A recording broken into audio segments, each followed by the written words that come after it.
seperti di silabus, hari ini adalah pertemuan terakhir kita. Hari ini sama saya sendirian karena ternyata Mbak Friska nggak bisa hadir. Beliau besok kewong, jadi saya sendirian. Saya mau di pertemuan terakhir sebenarnya nggak bakal 2 jam atau 2,5 jam lah begitu ya. I expect less than 1 jam begitu ya, less than an hour. Kita sedikit diskusi dan saya nanti share dulu deh.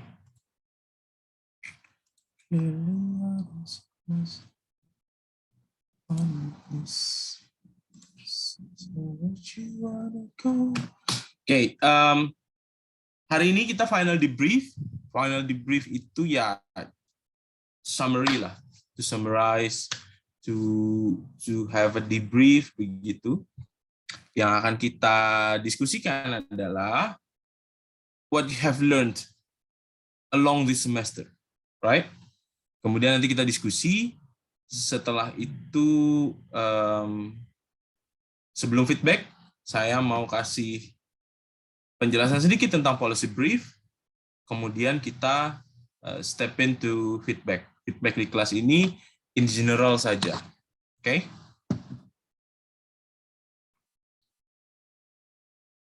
Pertanyaan saya ke teman-teman. Anyone, siapapun silahkan.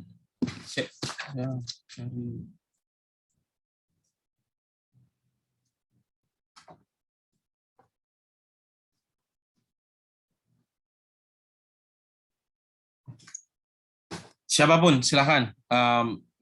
What you have learned so far along this semester.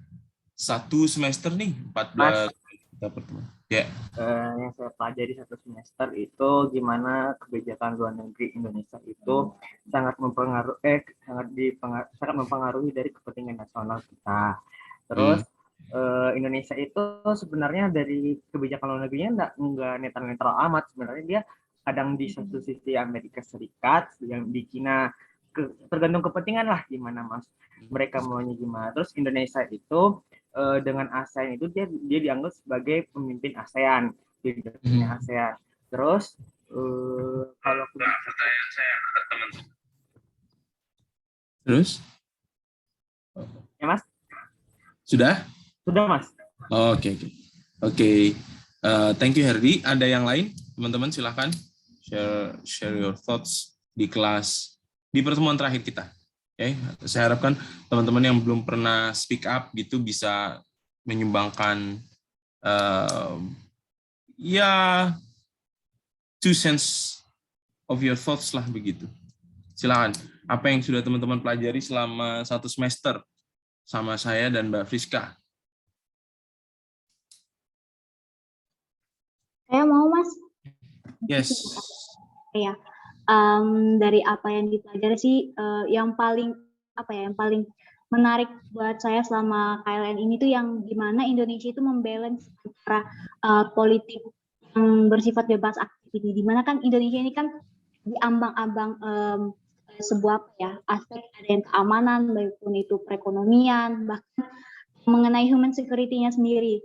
Indonesia itu bisa dibilang itu diambang-ambang bangan gitu di antara apakah dia memilih negara yang satu atau negara satunya lagi gitu. Jadi kayak Indonesia ini dalam sebuah kebijakannya itu harus kayak Herdi bilang tadi, kayak nggak netral amat. Jadi kayak benar-benar harus harus pas tepat gitu. Jadi kayak dia nggak memihak kanan, nggak memihak kiri. Jadi dia balance gitu. Itu sih kalau dari saya pribadi. Terima kasih mas. Ini ada balance, tadi Herdi bilang ada, ya kita nggak netral amat gitu ya. Ada yang lain? Apa yang kira-kira teman-teman sudah pelajari 1 semester ini? Dari awal sampai kemarin sama Mbak Friska. Coba. Ya, Dinda. Ya Mas, jadi selama 1 semester ini saya banyak belajar sih. Yang pertama itu tentang kita diajari kayak cara membuat kebijakan kebijakan luar negeri yang sesuai dengan aspek-aspek atau kepentingan nasional kita dengan role player kemarin dan dengan tugas yang pertama itu. Terus bagaimana kita melihat juga bagaimana Indonesia itu bertahan dan tetap menggunakan politik bebas aktifnya di tengah adanya dua kekuatan gitu, Mas. Jadi saya dengan mata kuliah ini tuh banyak belajar tentang itu, yang menarik bagi saya. Makasih Dinda. Next, Fikri. Halo, tes. Ada suaraku, Mas? Oh, enggak ada. Oke. Dalam satu semester ini di mata kuliah KNRI saya telah belajar bagaimana dari beberapa pemerintahan sebelumnya sampai dengan sekarang bagaimana dinamika kebijakan luar negeri dari Indonesia, apalagi bagaimana melihat cara untuk mempertahankan kekuatan Indonesia itu, dan juga saya belajar tentang saya belajar tentang garis besar bagaimana kira-kira bagaimana tentang cara membuat sebuah kebijakan luar negeri satu negara gitu. Thank you, Mas. Makasih Fikri. Ulia, next. Ya, sebenarnya banyak banget yang masih kita dapat dari awal sampai terakhir. Yang jelas dari awal banget itu saya jadi tahu kalau misalnya kepentingan nasional sebuah negara itu bisa dicapai ya lewat kebijakan luar negerinya. Kemudian kita juga belajar kenapa sih kita butuh yang namanya kebijakan luar negeri. Kita juga belajar sejarah dari kebijakan luar negeri itu dari awal sampai akhir, terus pendekatan-pendekatan di dalam kebijakan luar negeri yang ada rasionalisme sama behaviorism itu. Terus sampai akhirnya kita kan pelan-pelan ke kebijakan luar negeri Indonesia dari setiap pemimpin, dimulai dari Soekarno sampai akhirnya ke Jokowi, dan sampai yang kemarin itu kita belajar gimana hubungan kebijakan luar negeri Indonesia di tengah-tengah isu-isu yang sedang marak sekarang dengan negara lain. Iya, oke, good. Makasih Ulia. Rahul. Ya, makasih Kak. Sebenarnya sama sih kayak teman-teman yang pada intinya di situ kita belajar bagaimana kita itu sebagai Indonesia memposisikan diri, mengatur bagaimana arah kita, kapal kita ini mau kemana, belok ke kanan atau belok ke kiri, atau ngambil yang kanan atau yang ngambil yang kiri. Terus juga bagaimana pertimbangan rasional choice seperti yang dibilang Ulia tadi, memang benar-benar harus diperhatikan kembali kalau kita membuat sebuah kebijakan luar negeri. Itu sih yang saya pelajari. Iya, good. Terima kasih Rahul. Udah ada beberapa teman-teman tadi ya, ada dari Herdi, Ade, Dinda, Fikri, Ulia, dan terakhir Rahul tadi. Dari awal kita memulai dengan sedikit penjelasan mengenai teori kebijakan luar negerinya dulu nih, karena sekali lagi ya di prodi kita itu tidak menyediakan mata kuliah yang membahas spesifik tentang teori politik luar negeri. Maka saya sama Mbak Rizka nih mendeliver sedikit. Setelah itu kemudian kita pindah ke gimana sih perjalanan historis tadi, kalau katanya Fikri tadi bahasa kerennya itu dinamikanya bagaimana dari Soekarno kemudian sampai ke Jokowi yang terakhir. Setelah itu teman-teman melihat isu-isu salient itu seperti apa saja sih yang dihadapi Indonesia, isu-isu yang salient itu yang penting begitu ya, yang terkini lah begitu yang dihadapi oleh Indonesia, termasuk isu-isu dengan negara lain ya. Kalau saya kemarin isu-isu dengan Amerika Serikat, Tiongkok begitu teman-teman sama Mbak Friska, isu-isu dengan negara berkembang kan begitu ya. Nah teman-teman juga sudah belajar gimana sih politik luar negeri Indonesia atau diplomasi kita dalam menghadapi pandemi COVID begitu. Apakah ada perubahan? Apa sih upaya kita? Gitu. Teman-teman juga sudah melihat kemarin di guest lecture juga kita diskusi sedikit tentang pandemi begitu, tapi mungkin fokusnya kemudian lebih banyak ke peran-peran militer Indonesia, politik luar negeri Indonesia gitu ya, dalam konteks militer. Tentu saya sama Mbak Friska tidak mungkin bisa banyak nge-share ke teman-teman. Instead of 14 pertemuan saja yang diberikan begitu, ada batasan-batasan yang kami sepakati bahwa ini bukan konsumsi Anda. Jadi begini, materi ini luas sekali. Kalau bahkan kalau let's say saya dulu di UGM gitu, materi ini kalau mau di split out itu menjadi beberapa mata kuliah dari sistem sosial politik. Teman-teman pelajari lah itu ya. Kan SSP, sistem sosial politik ada ya, sistem apa namanya kalau di teman-teman ya, saya lupa. Yang sama Bu Frenti ya, atau Bu Eta, saya lupa. Apa nama mata kuliahnya ya? Sistem politik. Sistem politik Bukan. Indonesia apa, Mas? Sistem politik ya, namanya sistem politik. Ya, Sistem politik Indonesia. Oke. Terus harusnya teman-teman itu juga belajar tentang sejarah sosial dan politik Indonesia, SSPI kalau saya dulu, sejarah sosial politik Indonesia. Jadi teman-teman belajar bagaimana G30 SPKI muncul, bagaimana Pak Soekarno itu mendapatkan kekuasaan, kemudian bagaimana Soeharto itu melengsarkan rezim sebelumnya, Soeharto itu dilengsarkan lagi oleh rezim berikutnya. Ada teori politik luar negeri juga, kalau di saya dulu. Nah, sedangkan di teman-teman, tidak bisa semuanya saya dan Mbak Friska masukkan. Gitu. Sebenarnya ada basic yang teman-teman harus pahami. Banyak sekali basic yang teman-teman harus pahami. Termasuk logical kerangka berpikirnya teman-teman dulu, logical framework kita dulu saat kita memetakan kebijakan luar negeri Indonesia. Teman-teman itu harus tahu keadaan historisnya seperti apa. Oke. Gimana sih dulu keadaan Soekarno itu sampai dia sampai Muhammad Hatta itu memunculkan bebas aktif.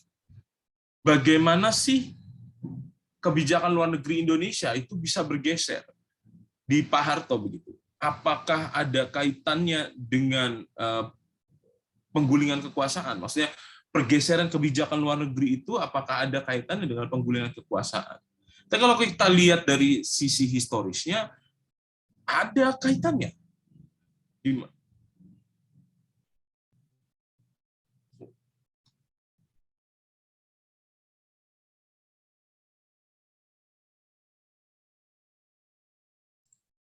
Ada kaitannya karena Pak Harto itu agak cynical dengan Tiongkok begitu, berkaitan dengan G30 SPKI, dengan nuansa komunis yang dibangun saat itu.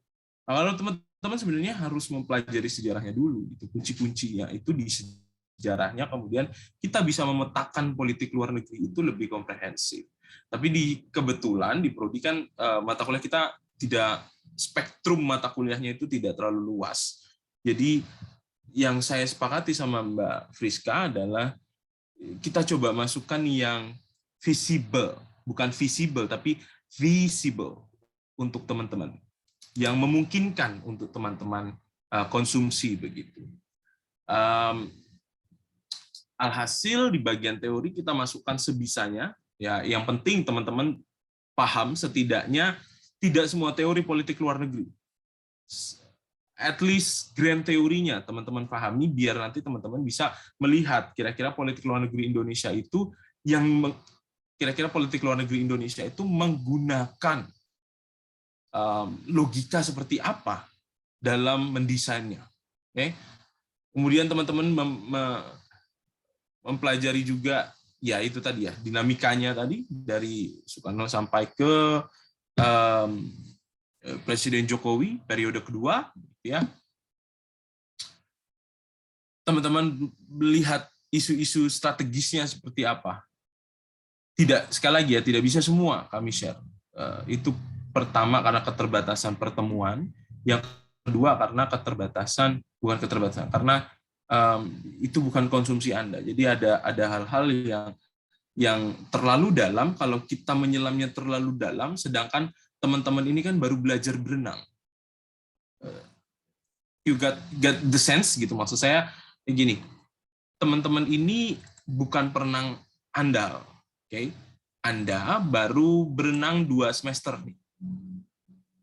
Yes, 2 semester ya sama ini. No. Ini ketiga ya. Ya. Baru belajar berenang 3 semester sama sampai sekarang. Ada materi-materi yang kalau kami berikan ke Anda, itu Anda harus menyelam lebih dalam lagi. Nah, saya sama Mbak Bersih bersepakat. Anda belum bisa menyelam terlalu dalam. Jadi materi tersebut nggak bisa kita kasih sekarang. Mungkin nanti teman-teman bisa mendevelop itu, membaca lebih banyak gitu ya. Mungkin nanti semester 5 kita ketemu lagi di semester-semester berikutnya. Siapa nih? Saya angkat telepon bentar ya. Nggak ada nomornya ini.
Yo, coba tebak siapa yang telepon saya.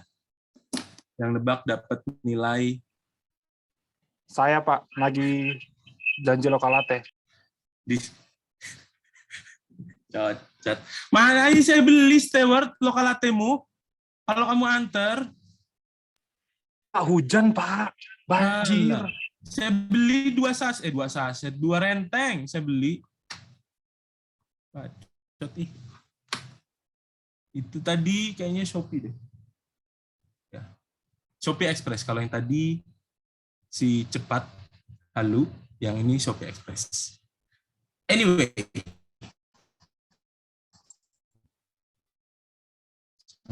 Dari sana saya.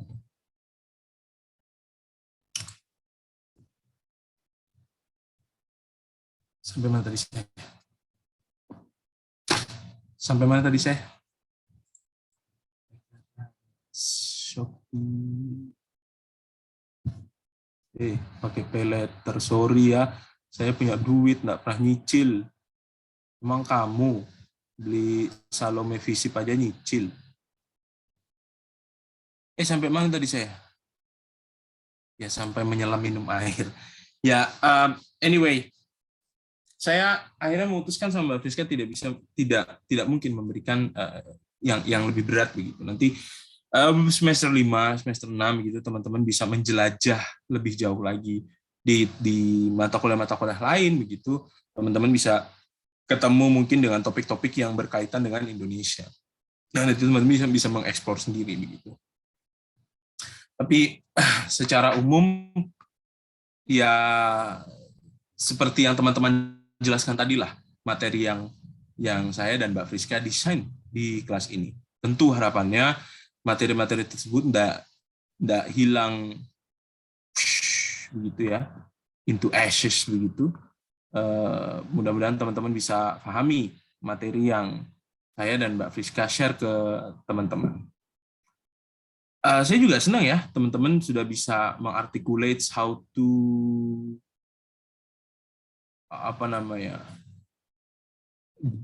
mendesain politik luar negeri begitu, baik yang fiktif kemarin pertama dan yang kedua yang lebih real begitu ya. Dan nanti tugas kita yang terakhir adalah mendesain politik luar negeri yang lebih rigid.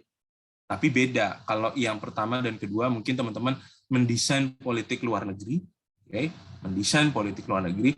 Kalau tugas policy brief atau yang ketiga itu bukan mendesain, tapi memberi masukan politik luar negeri. Okay? Ini hal yang cukup berbeda ya. Kalau yang sebelumnya kita berandai-andai membuat kebijakan luar negeri.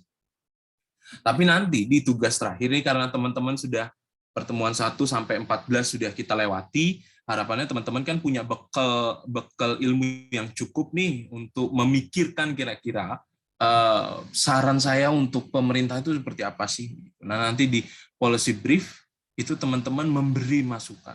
Tetapi memberi masukan itu, harapan saya sama Mbak Friska, teman-teman sudah bisa memberi masukan yang logis dan real.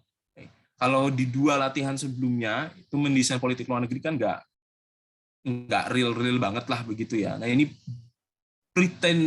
just pretend yourself as bukan decision maker tapi as an academician begitu yang punya kapabilitas dimintain tolong sama pemerintah. Nah ini benar-benar teman-teman harus pikirkan. Jadi kan tingkatannya itu begini teman-teman. Policy brief dulu. Kita memberi masukan, kita memberi saran.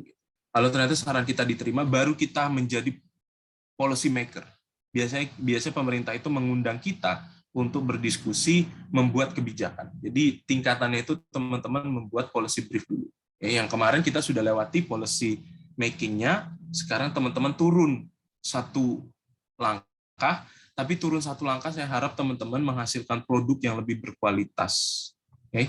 Jadi teman-teman harus memperhatikan segala kemungkinan.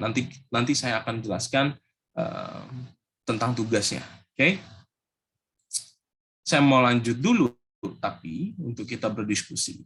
Setelah teman-teman mendapatkan materi along this semester, begitu, pertemuan 1 sampai 15, menurut teman-teman, how do you think current foreign policy of Indonesia? Bagaimana sih saat ini gitu ya kebijakan luar negeri Indonesia?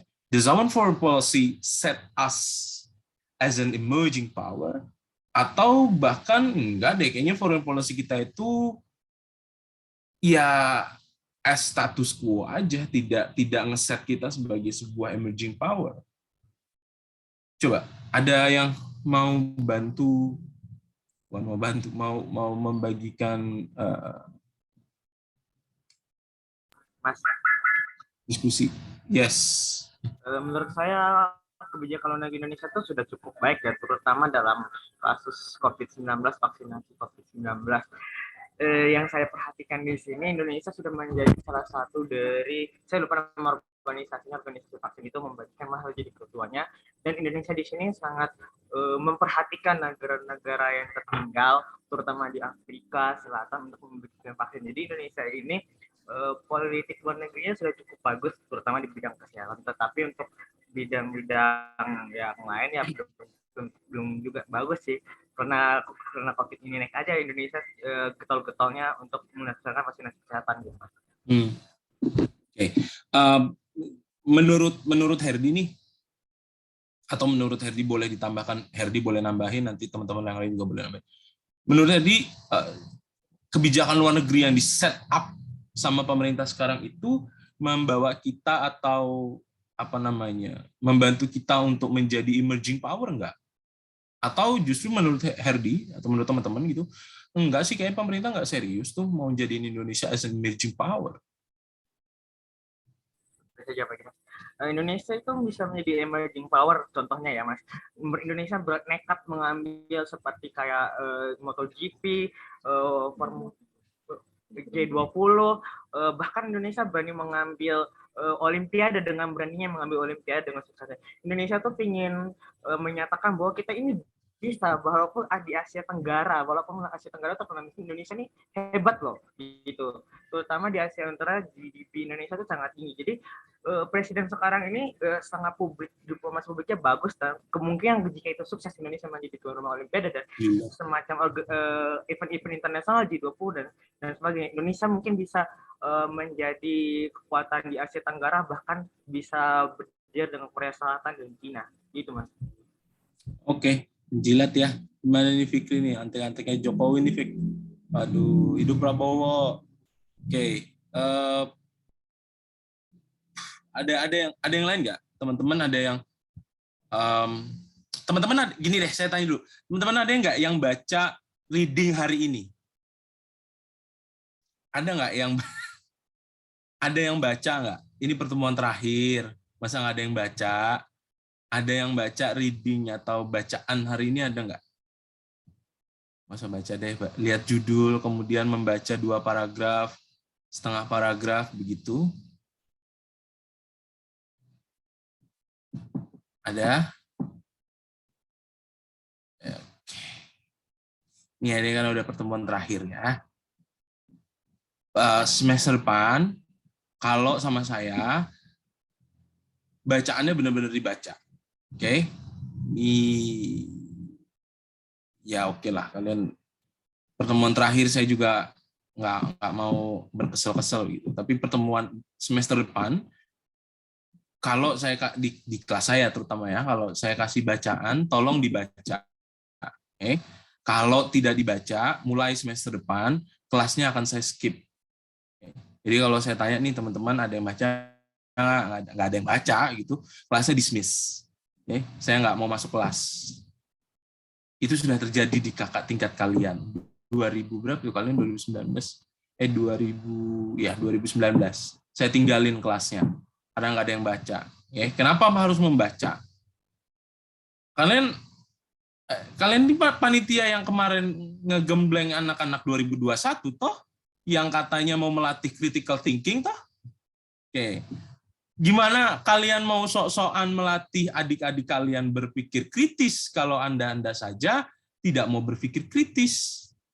Itu refleksi ke teman-teman sebagai kakak tingkat yang bisa dipanut gitu ya, menjadi panutan adik-adiknya. Saat kalian menuntut adik-adik kalian untuk berpikir kritis, tapi dengan membaca yang banyak, dilalah kita yang nyuruh justru minim dalam membaca. Nah, nanti di semester depan, kalau di kelas saya, teman-teman nggak baca, kelasnya akan dismiss. Saya kesel pasti di pertemuan itu pasti saya kesel. Jadi sama 2019 kemarin itu saya skip kelasnya karena saya kesel tuh.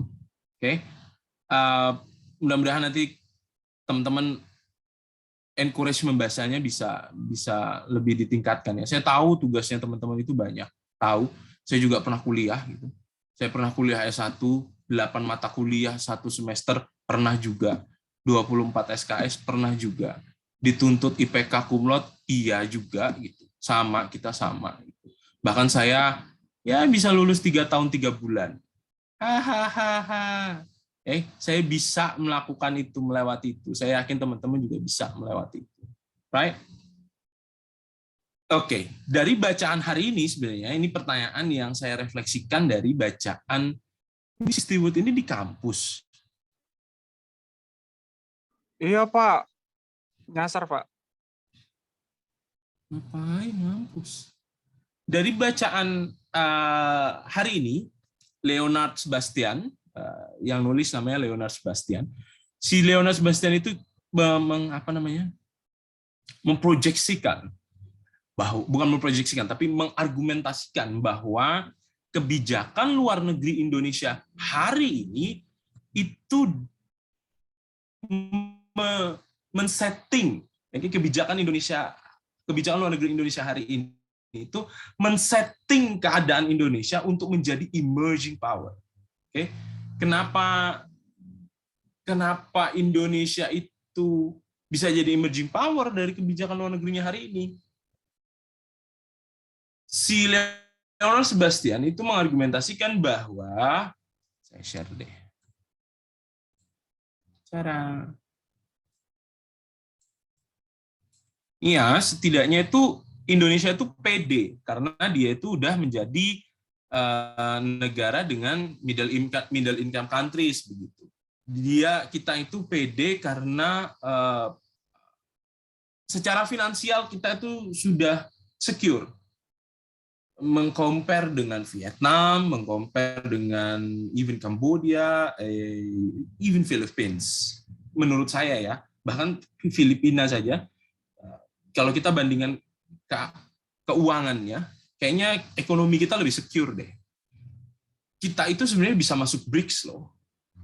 Ya tadi juga kita itu bisa ngambil G20 dan perhelatan-perhelatan lainnya. Tetapi secara politik yang lebih besar bahwa kita itu mampu, secara ekonomi kita itu mampu bersaing dengan kekuatan-kekuatan ekonomi lainnya. Mas, apakah secara ekonomi aja yang dilihat? Enggak.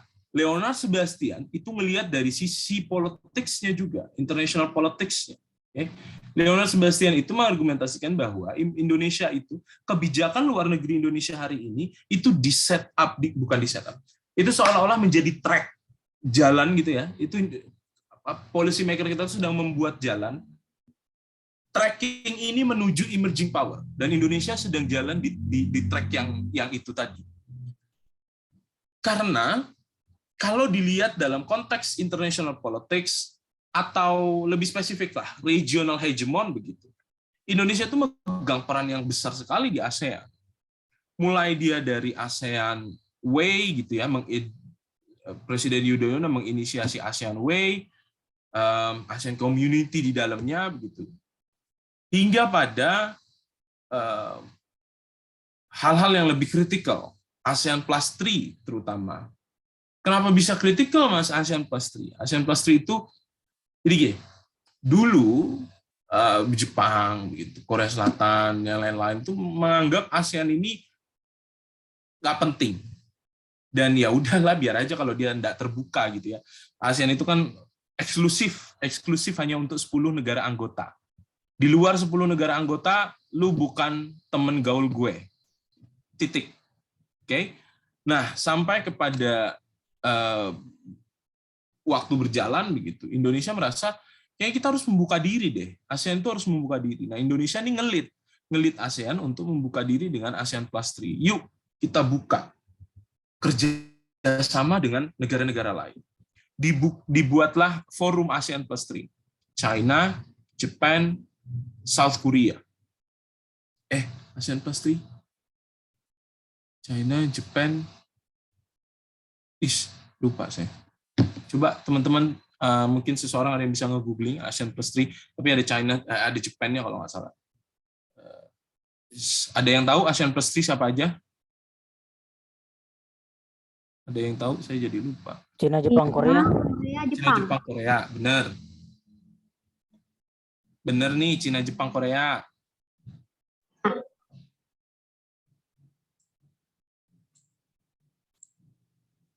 ASEAN Plus 3.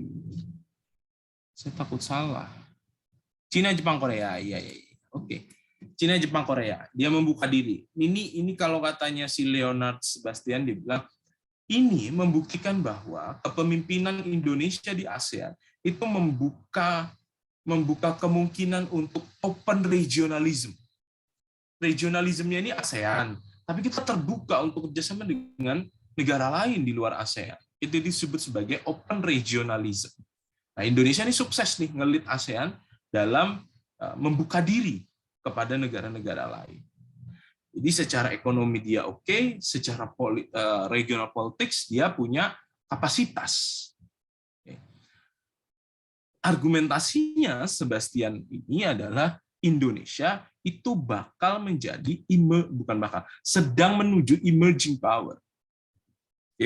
Dia jalan di track yang mengantarkan dia menjadi emerging power. Apa bedanya emerging dengan rising power? kalau superpower itu jelas lah ya, yang paling atas tuh kastanya. Kalau rising power itu bawahnya superpower. Emerging power itu bawahnya rising power. Oke? Jadi bayangkan teman-teman adalah bukan teman-teman bayangkan sebuah negara miskin namanya A. Tiba-tiba negara ini dapat uang kaget 10 juta. Nah, dia muncul sebagai emerging power.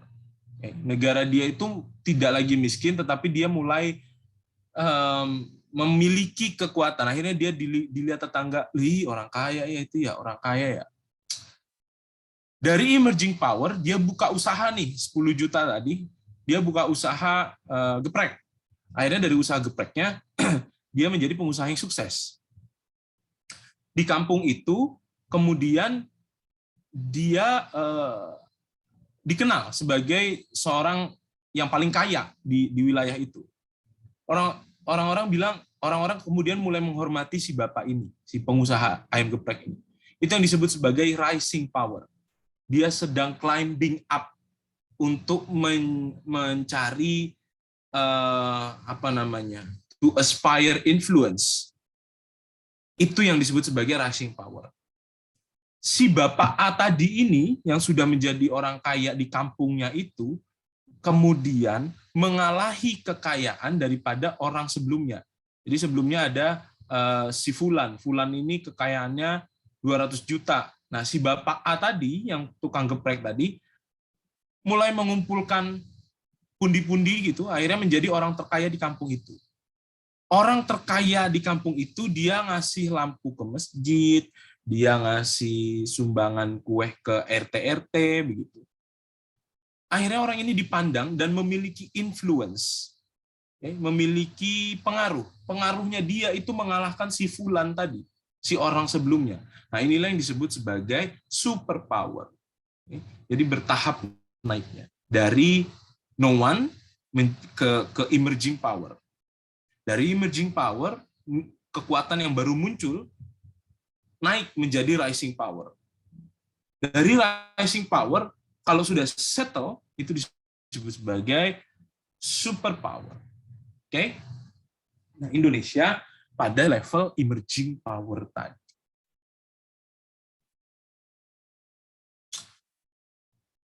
Nah, sekarang saya nanya teman-teman nih, gimana menurut teman-teman projection dari teman-teman? How is your projection of Indonesian foreign policy, both in the near and far future? Gimana menurut teman-teman proyeksi kebijakan luar negeri Indonesia di waktu dekat dan di waktu yang jauh nanti? Are we aspiring for regional hegemon? Apakah kita ini sedang mencari status regional hegemon gitu? Coba, anyone?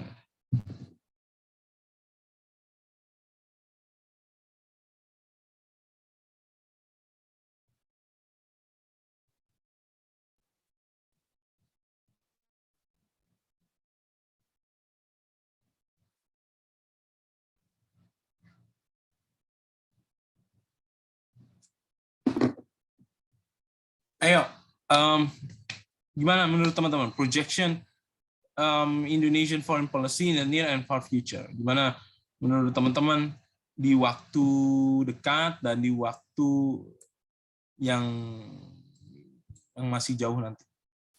Gimana kebijakan luar negeri Indonesia kira-kira?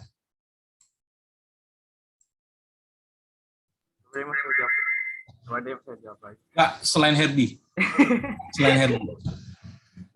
Ayo. Selain Herdi, selain Ade, selain Dinda, selain Fikri, selain Ulia, selain Rahul.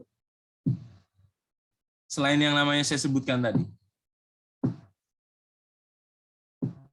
Ayo, pertemuan terakhir.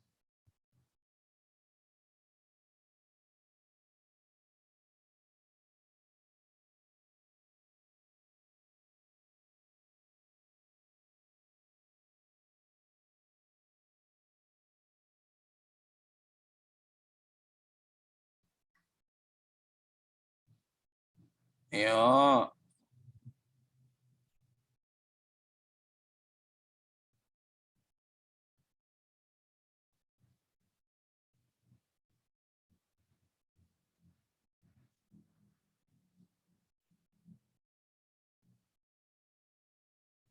Yes. Ini. Kalau menurut saya, Mas, kemungkinan kalau kayak regional hegemon itu is a bit ekstrim ya, soalnya Indonesia juga saat ini belum punya kapasitas sebesar itu, dan saya ngerasa kayak Indonesia tuh karena di konteksnya di region kan ya, di ASEAN gitu, dan negara-negara ASEAN itu sangat takut dengan namanya di dominate dengan negara lain gitu. Jadi mungkin agak ekstrim kalau kita bilang Indonesia bakal kepengen jadi regional hegemon gitu. Cuman kalau kita lihat konteks sekarang, seperti yang Mas Randy pernah jelasin juga, kalau misalnya Indonesia itu tuh seperti angsa pemimpinnya ASEAN kan. And ASEAN ini gerak, apapun yang ada di ASEAN ini bergerak itu tuh dimulainya dari Indonesia juga rata-rata gitu. Jadi kalau hegemon mungkin not really jadi fokusnya kebijakan luar negeri Indonesia di region, tapi kalau buat memimpin, iya gitu Mas. Itu menurut saya. Makasih. Right. Saya klarifikasi sedikit. Kenapa regional hegemon? Karena kalau saya bilang apakah Indonesia aspiring for superpower begitu, agaknya itu terlalu ekstrim. Yang kayak Cindy bilang ya, terlalu ekstrim. Yang memungkinkan adalah regional hegemon. Itu yang paling dekat, yang lebih masuk akal daripada aspiring for superpower. Kalau tadi Cindy bilang agak ekstrim, Mas, kalau regional hegemon, mungkin at least saya pribadi gitu. Kalau ekstrim kayaknya belum ekstrim juga gitu. Kalau ekstrim itu kayak kalau Indonesia aspiring for superpower status begitu, itu menurut saya agak ekstrim ya, agak not logic aja dengan foreign policy dan keadaan kita hari ini. Tapi kalau regional hegemon menurut saya mungkin masih visible saja. Tapi apakah kita bisa atau enggak ya saya limpahkan ke teman-teman. Tapi kalau kata sini tadi, kita mungkin belum jadi regionalnya, belum menjadi regional hegemon, tapi at least kita sudah bisa acting as a leading goose tadi. Gitu ya, Cindy ya. Oke, ada yang lain? Someone please. Yuk, bisa yuk.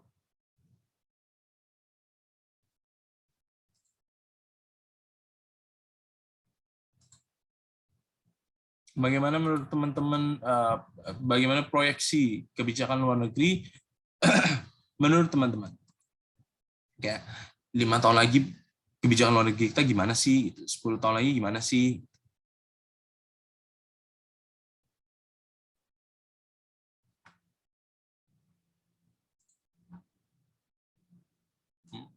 Ayo.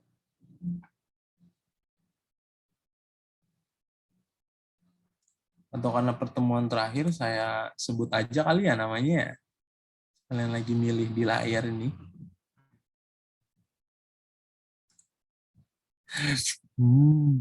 Siapa ya?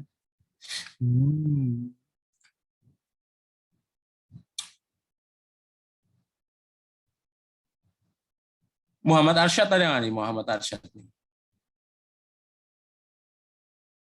Ada Muhammad Arsyad. Sebentar, Muhammad Syazidan sebentar ya. Muhammad Arsyad ada. Ada orangnya, Muhammad Arsyad. Oke. Saya remove ya, Muhammad Arsyad. Oke. Siapa tadi? Muhammad Syazidan ya, yang pertama tadi. Ya. Silakan. Ya, terima kasih Pak. Kalau ditanya proyeksi kebijakan luar negeri Indonesia di dalam waktu dekatan di masa depan nanti, kalau misalnya dilihat dari segi kesehatan aja kita lihat ya, kan Menteri Retno Marsudi kan bilang kalau misalnya fokus utama kebijakan luar negeri Indonesia itu dialihkan ke bidang kesehatan, karena kan COVID-19 juga kan. Nah, kalau dalam waktu dekat itu kebijakan luar negeri Indonesia tuh lebih ke arah tersedianya alat kesehatan, obat-obatan dan vaksin terlebih dahulu gitu. Nah, sambil belajar juga ntar kalau misalnya untuk di masa depan Indonesia tuh pengen nantinya bisa apa ya, punya kemandirian nasional untuk mengembangkan bidang-bidang kesehatan di Indonesia gitu, nah Kak.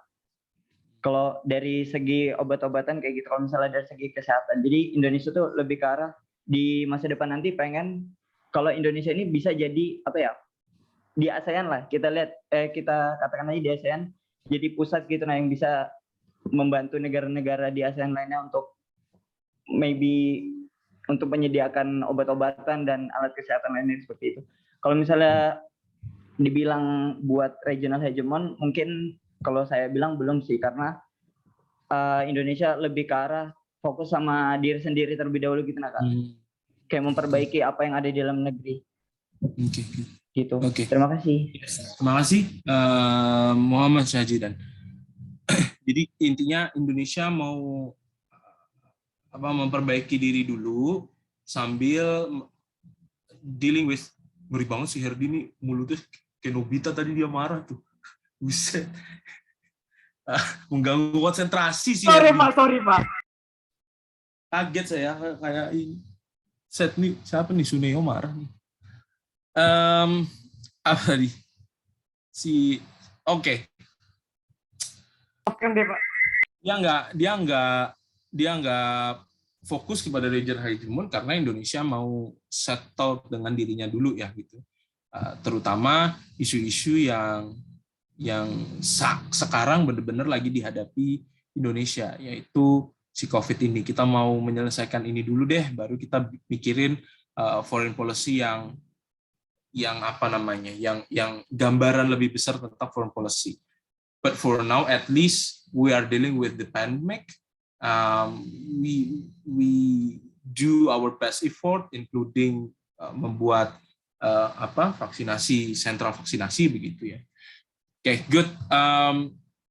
Ya tadi saya dibaca di chat sama Stewart ya. Kalau kita lihat kayak nikel yang baru, yang Indonesia katanya bukan melawan ya, bersiap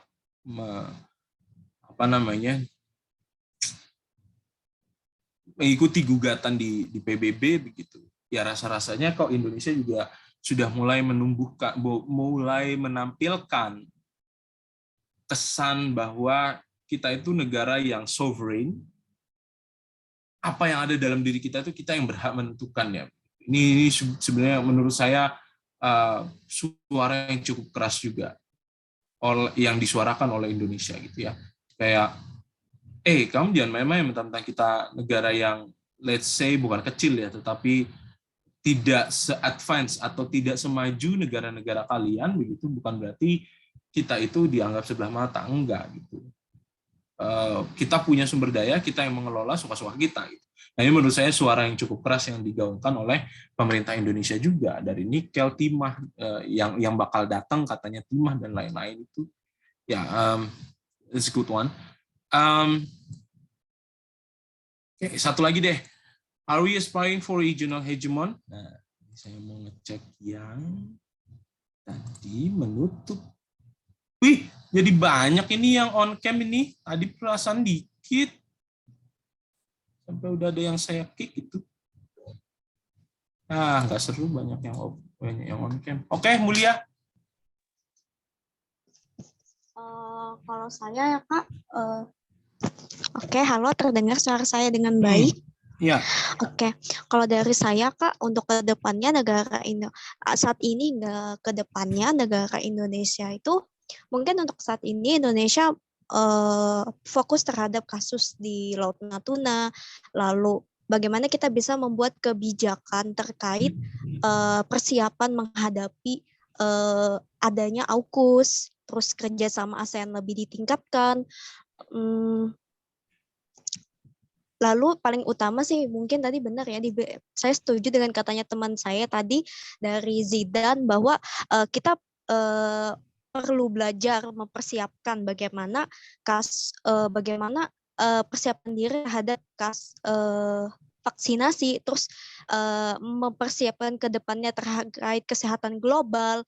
Lalu yang paling utama sih Kak, kalau saya itu lebih menariknya itu terkait kebijakan baru Jokowi terhadap Indonesia harus belajar ekspor barang jadi. Nah, Ya, Indonesia nggak bisa sampai sekarang hanya fokus sebagai negara pengekspor barang mentah, tapi Indonesia harus bisa mengupgrade dirinya menjadi pengekspor bahan jadi seperti itu, bukan sebagai negara. Mungkin kita memang negara industri, tapi harus barang jadi lah supaya kita bisa mengupgrade diri kita kembali. Walaupun akan butuh tantangan yang banyak ke depannya ya Kak, terutama dari Uni Eropa yang menggugat Indonesia ke WTO, tetapi itu adalah kebijakan yang sangat tepat dan baik yang bisa dilakukan oleh negara ini. Itu saja, terima kasih. oke. Terima kasih Mulia.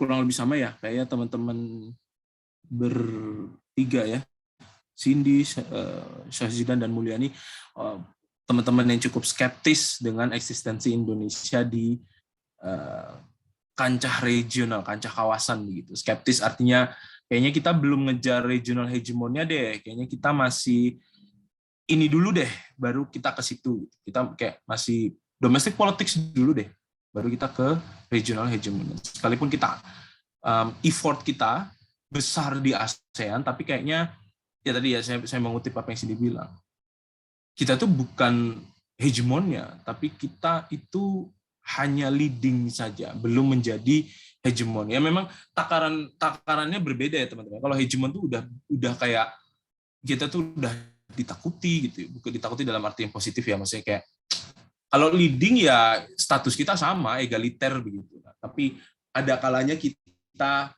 mendiskusikan dengan teman-teman lainnya begitu, dengan negara-negara lainnya, dan kita mengambil peran untuk menentukan jalan diskusi begitu. Tapi kalau hegemon itu kayak like everyone itu afraid of Indonesia.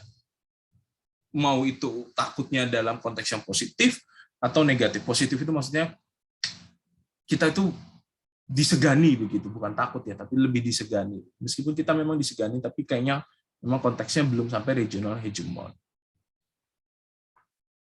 Saya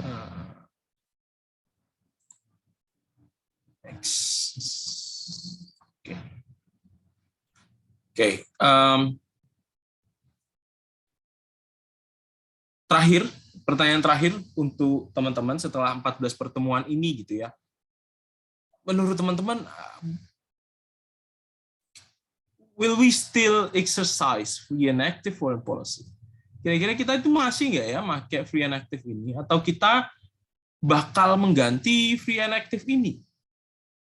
Could we change our foreign policy baseline? Ini kan foreign policy baseline ya.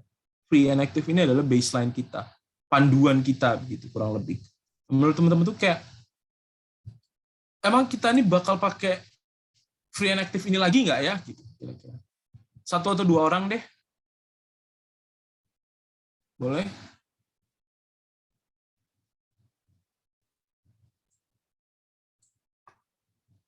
Kira-kira free and active ini bakal kita pakai terus-terusan, atau menurut teman-teman bakal diganti, atau menurut teman-teman ini udah nggak relevan, atau ini masih relevan dan masih akan kita terus gunakan, atau ini nggak relevan tapi kita nggak bisa ganti-ganti, kayaknya ini nih kayak ideologi saja begitu.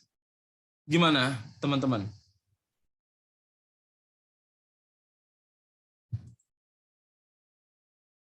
Coba, anyone? Saya mau dengar dong. Karena ini banyak kan cewek ya.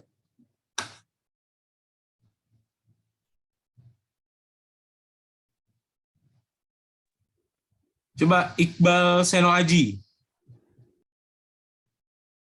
Sebelum saya ke yang raise hand. Gimana menurut Iqbal Seno Aji free and active ini? Kita bakal pakai terus atau kita bakal gimana?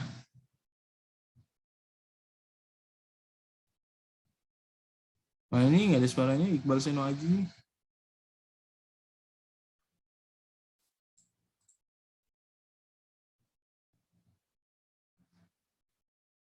Halo? Halo Kak. Ya, gimana?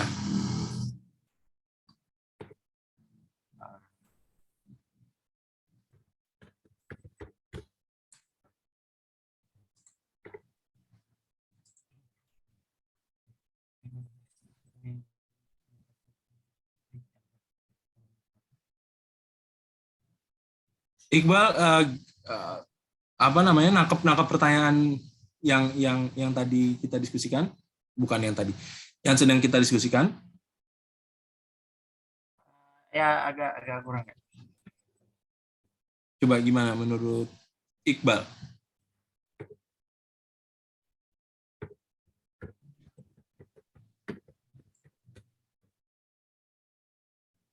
Sebelum ke raise hand nih, 4 orang.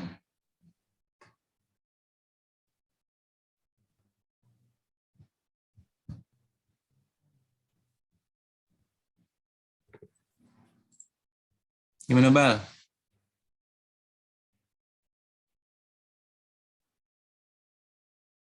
Mungkin bisa dilanjut ke yang recent aja. Oke. Ini jawaban bijak ini. Oke, Fitria Rahmadini. Ya, halo Mas, dengaran kan? Kalau dari saya, apakah politik bebas aktif ini masih relevan atau enggak? Terus bisa diganti atau enggak? Kalau saya pribadi sih patut dipertanyakan ya Mas. Jadi bisa diganti, tapi tetap ada. Maksudnya tuh sekarang itu cukup relevan. Cuman dulu kan kalau di situasi zaman dulu tuh yang pencetusnya kan Bung Hatta. Nah, Bung Hatta itu kan mikirnya ya dulu harus pragmatis, nggak non-blok gitu. Kalau sekarang tuh ya agak susah di dunia internasional yang lagi, ya Masnya tahu kan gimana ya. Jadi kalau saya sih sudah tidak relevan. Terus kalau misalnya harus diganti, ya memang harus diganti gitu. Cuman saya belum tahu ini gantinya nih harus gimana gitu. Pokoknya ya yang terbaik gitu. Terima kasih Mas. Ya, oke, good. Udah nggak relevan ya, karena beda zaman, beda tantangan begitu ya. Widya. Ya Mas, atas pertanyaannya. Jadi kalau menurut saya politik bebas aktif ini berdasarkan kalau pendapatnya Menlu juga dia bilang kalau politik luar negeri ini masih sangat relevan karena Indonesia itu apa ya, maksudnya mencari kawan sebanyak-banyaknya di kancah internasional. Terus itu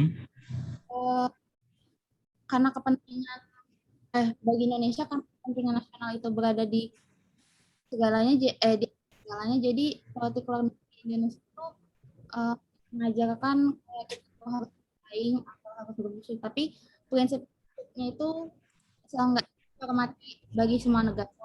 Terus tuh kan di bebas ini nih menentukan sikap dan kebijakan terhadap isu-isu internasional. Kalau itu kan mengikat diri pada satu kekuatan dunia tertentu. Jadi kalau menurut saya juga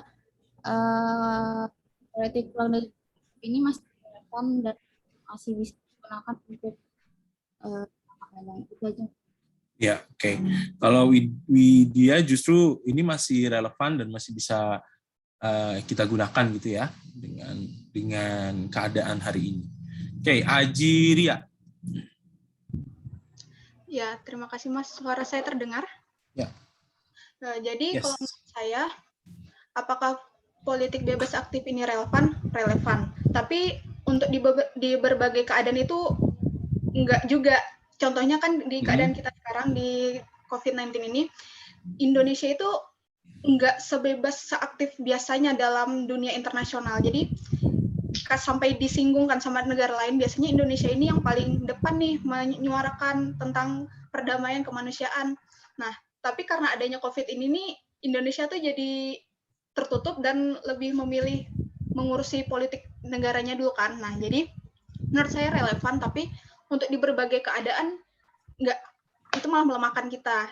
Nah, terus kalau apakah bisa kita mengubah politik ini menurut saya bisa sih, karena dari itu tadi kita kan nggak bisa memprediksi apa yang akan terjadi di depannya.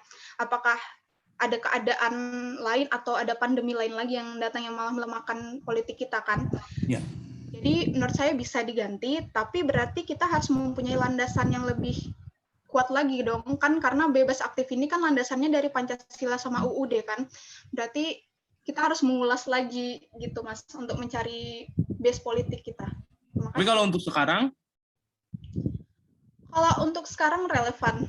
Karena sekarang kita sudah mulai kembali lagi kan menyuarakan hak-hak negara-negara, kita sudah mulai kembali lagi membantu bersuara gitu Mas. Oke, kalau sekarang relevan, tapi kalau ke depan kita nggak tahu nih mungkin bisa dirubah, tidak tabu untuk merubah baseline kebijakan luar negeri kita ya. Oke, thank you Aji ya. Saya ke Natasha. Ya, apakah suara saya terdengar, Kak? Ya. Maaf sebelumnya saya welcome soalnya lagi sakit.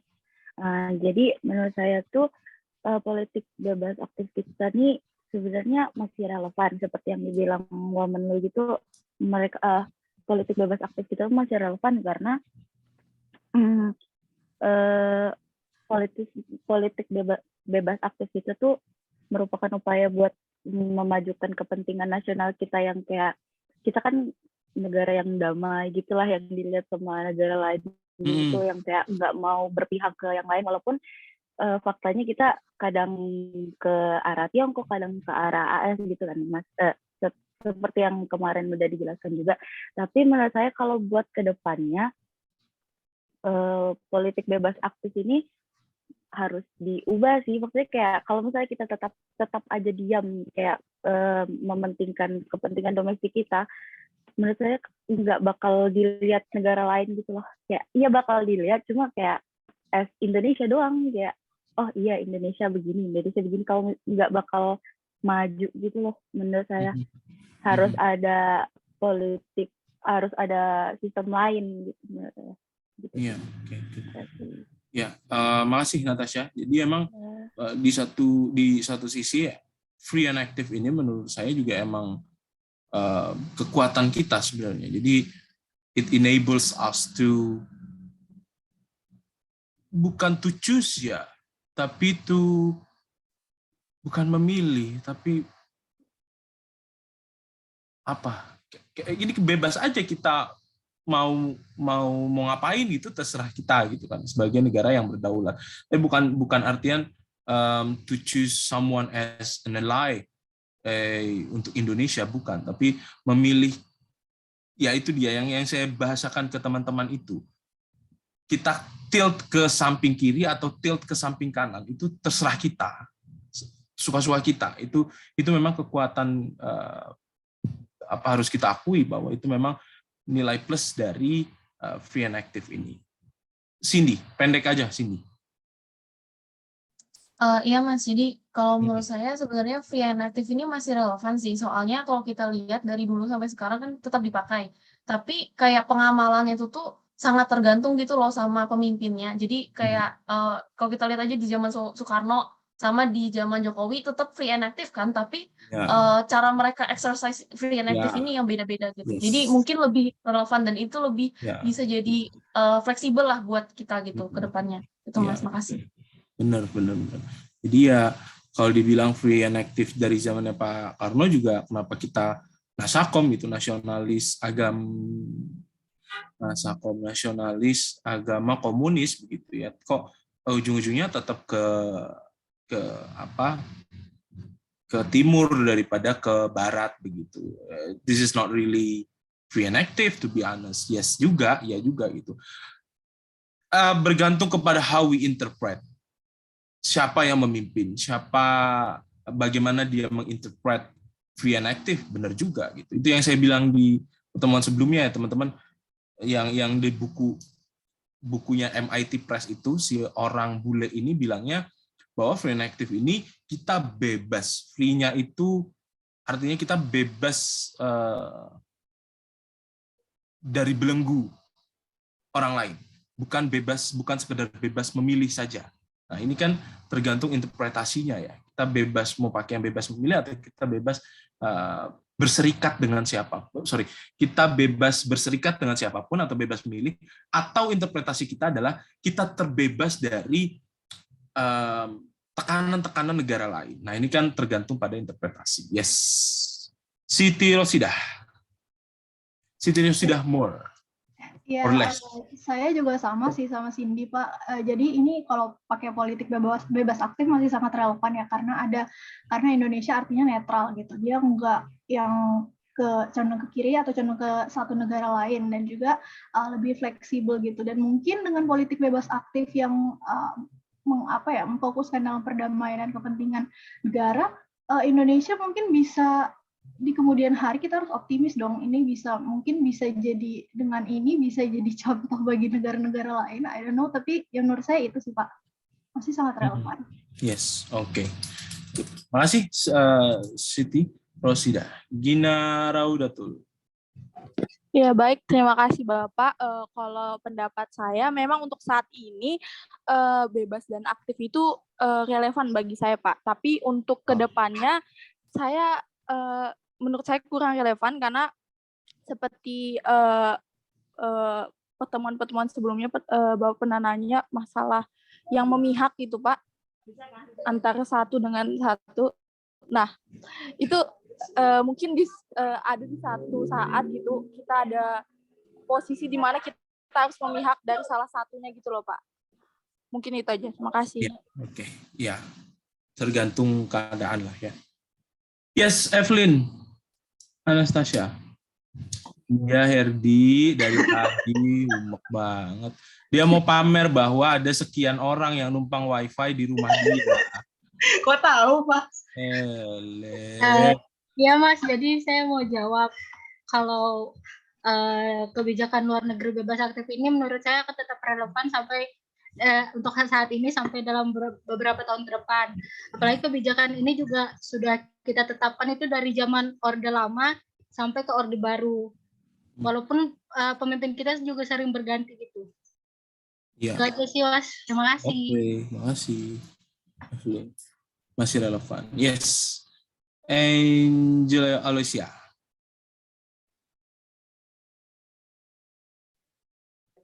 Oke, terima kasih Pak.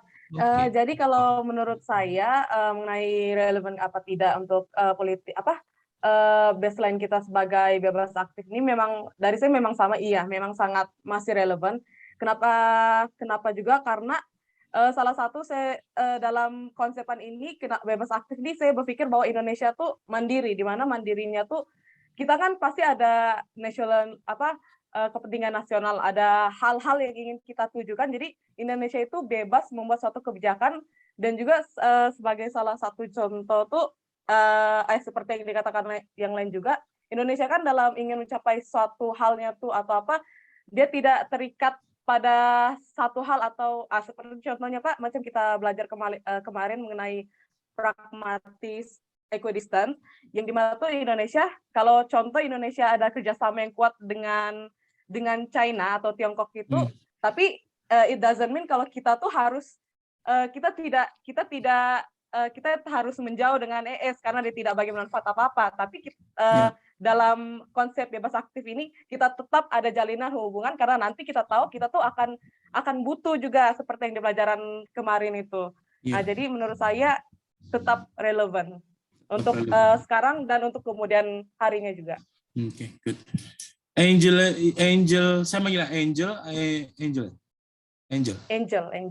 Angel di rumahnya Herdi juga, bukan? Oh, tidak Pak. Saya kira kamu juga nebeng. Ini kan pas banget nih, dari Evelyn, Farhan, terus di bawah ada Stewart nih. Ini hamba-hamba wifi semua. Angel dari mana? Tidak. Asal dari Samarinda?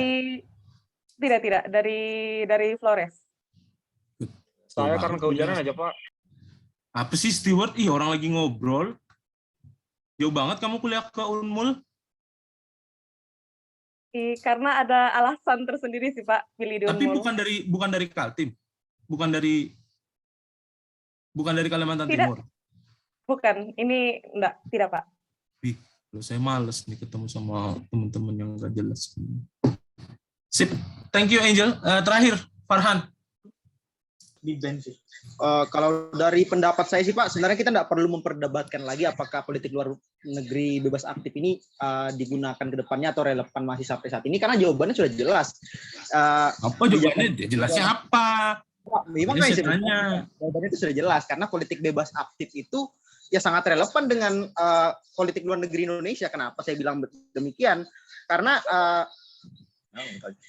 dalam dunia yang dinamis seperti ini, politik bebas aktif itu masih relevan, karena dengan adanya politik bebas aktif itu kita itu bisa menentukan nasib kita sendiri itu dalam mencapai cita-cita bangsa gitu Pak. Jadi bukan hanya sekedar memilih antara dua blok begitu kan, atau memilih salah satu kubu begitu, kita bisa untuk bekerja sama atau membangun cooperation dengan banyak negara tanpa kita berpihak begitu Pak. Ditambah lagi kalau misalkan kita ada konsepsi dari mantan Menteri Luar Negeri kita, Bapak siapa sih namanya kemarin tuh? Pak, nama menteri saya. Sebelum Bu Anu, lupa namanya. Apa nama menteri? Pokoknya Pak Menteri Luar Negeri Natalegawa. Ya, Martin Natalegawa itu pernah membuat suatu konsep yang namanya dynamic equilibrium, dan itu menurut saya yang harus kita kembangkan sampai saat ini. Jadi perdebatan itu bukan politik luar negeri bebas aktif itu relevan atau enggak, tapi bagaimana kita itu menggunakan politik luar negeri bebas aktif itu untuk menjadikan membawa konsep ini tuh pada tahapan selanjutnya gitu Pak, yaitu di tengah. Tapi kenapa Farhan begitu yakin kalau ini sebenarnya, kalau teman-teman yang lain oke lah ya, ini nggak perlu diganti dan lain-lain. Tapi kan Farhan jawabannya like 100% yakin bahwa kita nggak perlu lagi berdebat masalah ini tadi Farhan relevan atau tidak gitu ya. Kita nggak perlu berdebat ini karena udah jelas jawabannya, udah jelas itu maksudnya ini masih relevan gitu. Nah, argumentasinya ya apakah ini menurut Farhan seperti contoh gitu ya, kayak agama yang saklek nggak bisa berubah begitu, ini akan kita anut sepanjang masa begitu. Nah, Pak, ini ribut diem betul. Yang lain diem, bacot. Si Stewart diem dulu. Ada kamu kumpul sih. Diam dulu. Ya. Diam dulu. Kenapa kamu begitu yakin kalau ini nggak bisa dirubah gitu? Bukankah ini harusnya ngikutin zaman nih, beda zaman, beda tantangan. Kan ini bukan seperti agama yang saklek begitu.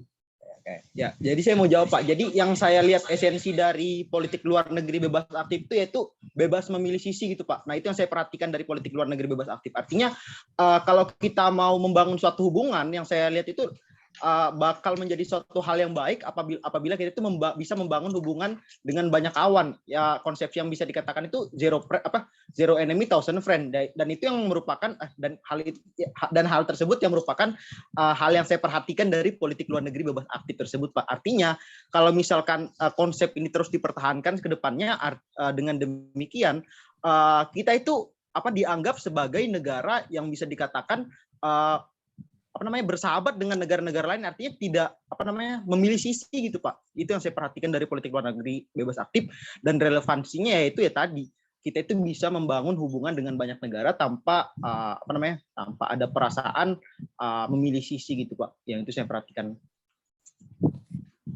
Oke, berarti ini nggak boleh dirubah. Kalau menurut saya sih Pak, saat misalkan kalau kita mengikuti kondisi saat ini ya, itu sudah relevan. Tapi kalau misalkan ada kondisi di masa depan itu ada kondisi kondisi dalam negeri atau kondisi global misalkan yang mengakibatkan mungkin harus ada perubahan dari politik luar negeri bebas aktif, kemungkinan hal itu bisa dirubah Pak. Cuman kalau misalkan kita mengikuti kondisi saat ini, saya rasa ya masih relevan politik luar negeri bebas aktif, dan beberapa tahun berikutnya itu masih bakal relevan kalau saya perhatikan seperti itu. Dan saya yakin Mbak untuk jawaban saya. Iya, santai. Terima kasih Farhan. Jadi teman-teman sudah mengolah informasi sendiri ya. Saya tidak dalam rangka ya ini masih bisa kok, ini udah nggak bisa kok gitu. silahkan teman-teman menilai sendiri apakah foreign policy kita ini relevan atau tidak ke depan, hari ini atau masa depan. Sekarang saya mau jelaskan sedikit tentang policy brief. Teman-teman, kalau teman-teman melihat silabus, ngecek silabus, teman-teman akan paham apa itu policy brief dan apa yang akan dinilai dari policy brief. Oke. Di policy brief, saya share nih.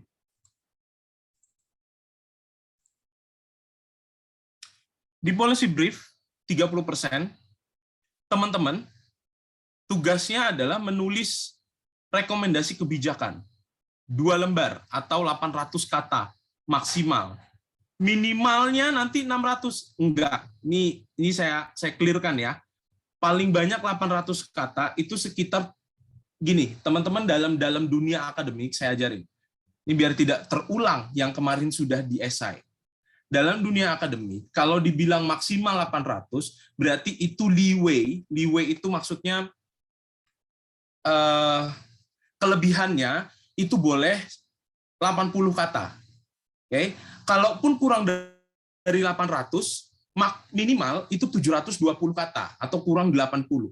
Jadi di dalam dunia akademik, kalau dibilang maksimal 800 kata, itu ada 10% plus minusnya. Jadi hitungannya 720, minimal 720, maksimal 880 kata. Oke, ini tolong difahami ya, biar nanti saat teman-teman membuat esai tidak mengulang kesalahan yang sama. Oke, paham? Oke. Briefing paper-nya dengan kasus seperti di bawah ini. Pretend yourself as an academician. HI ya, akademisi HI begitu, yang diangkat menjadi staf ahli atau penasehat Menteri Luar Negeri, Bu Retno. Jadi teman-teman bayangkan ini sebagai sebuah skenario yang real. Menteri Luar Negeri secara spesifik meminta Anda itu adalah akademisi yang menjabat sebagai staf ahli, meminta Anda untuk memberi arahan kepada beliau mengenai kebijakan luar negeri yang efektif bagi Indonesia dalam menghadapi rivalitas AS dan Tiongkok. Anda dibebaskan untuk merekomendasikan kebijakan. Perhatikan, Anda dibebaskan untuk merekomendasikan kebijakan. Oke, tapi ingat, teman-teman ini adalah akademisi. Oke. Jadi kalau saya bilang dibebaskan sebebas-bebasnya, bukan berarti ini sebuah lelucon yang teman-teman bisa membuat rekomendasi serahkan saja semua aset Indonesia kepada Tiongkok, contohnya gitu ya. Atau rekomendasi saya adalah Indonesia menyerah kepada Amerika Serikat. Nah ini kan nggak logik, brief seperti ini atau kebijakan seperti ini itu nggak logik. Oke? Jadi sekali lagi, teman-teman bebas untuk merekomendasikan kebijakan. Namun harap teman-teman memperhatikan berbagai pertimbangan politik dunia yang terjadi di Asia Pasifik. Rivalitas Tiongkok AS itu ada Filipina di dalamnya, ada Malaysia, ada Indonesia, ada Brunei, ada negara-negara lain. Oke? Anda harus sangat berhati-hati dalam memberikan masukan karena imagine karena ini akan berdampak pada eksistensi Indonesia dalam percaturan politik global. Perlu diingat bahwa Anda adalah seorang akademisi, maka Anda harus menggunakan bahasa akademik dalam briefing paper-nya, serta memuat analisa yang kuat dan berbasis data dan teori HI. Teman-teman, yang kemarin kita simulasikan 2 kali, yang pertama yang fiktif itu, teman-teman kan menggunakan teori itu, belajar menggunakan teori dalam mendesain kebijakan luar negeri. Teman-teman sudah oke di sana. Kemudian yang kedua, teman-teman belajar membuat kebijakan yang berdasarkan national interest Indonesia dengan berbagai macam perdebatan di dalamnya. Ada yang dari menteri ini, ada yang dari menteri itu, dan lain sebagainya. Sekarang tugas teman-teman membuat saran kebijakan atau masukan kebijakan. Umumnya policy brief ini hanya memuat satu kebijakan saja. Oke. Mas, ini ada 800 kata, gimana caranya satu kebijakan diuraikan? Satu kebijakan ini harus memuat, lihat di bawahnya. Ada latar belakang, alasan mengapa Anda menulis briefing ini. Oke. Bukan alasannya, saya menulis briefing ini karena diminta oleh Menteri Luar Negeri, bukan seperti itu. Alasannya adalah briefing ini saya tulis dalam rangka untuk menjawab tantangan yang terjadi di Asia Pasifik. Di antaranya adalah rivalitas antara Tiongkok dengan Amerika Serikat yang semakin memanas pada 1 tahun terakhir ini. Dengan kondisi bahwa Tiongkok sudah mulai memasuki kawasan zona ekonomi eksklusif dan Amerika Serikat makin mengintensifkan pusat-pusat militer dia di Asia. Nah, ini contoh latar belakang masalah. Oke. Alasan mengapa Anda menulis briefing ini? Faktanya seperti apa? Figur-figur data-datanya seperti apa? Oke. Anda kasih pengantar kepada topiknya juga. Kemudian, argumentasinya apa? Dari masalah tersebut yang sudah dijelaskan tadi, saya merekomendasikan sebuah kebijakan bahwa Indonesia harus menaruh 5 skuadron angkatan laut di Laut Natuna Utara. Contoh gitu ya, contoh. Dengan alasan untuk mengamankan bla bla bla bla. Kemudian teman-teman uraikan argumentasinya, uraikan rekomendasinya. Rekomendasinya apa? Diuraikan alasan rekomendasi tersebut. Oke. Langkah-langkahnya seperti apa?